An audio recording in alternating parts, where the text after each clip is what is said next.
Niin, tervepä taas täältä Helsingin iltapäivän ruuhkasta.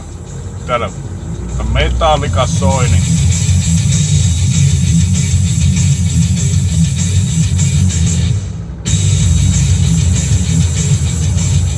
pitää laittaa tukkaa, ei hitto nyt muuttamatta kaista. Ei mitään.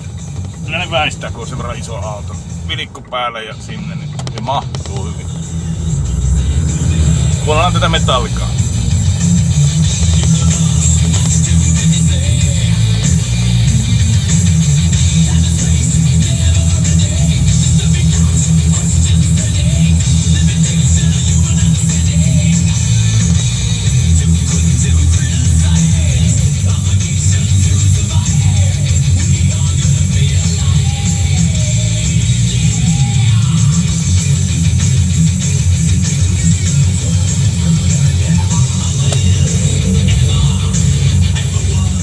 Joo, mikäpä tässä? Aurinko paistaa, syyspäivä, komea aurinkoinen lämmin syyspäivä ja auto, hyvä auto alla, niin mikäpä tässä Metallican raikkaa radiossa, joku mä sen sanon, tai sen mä sen sanon, ei se mitään.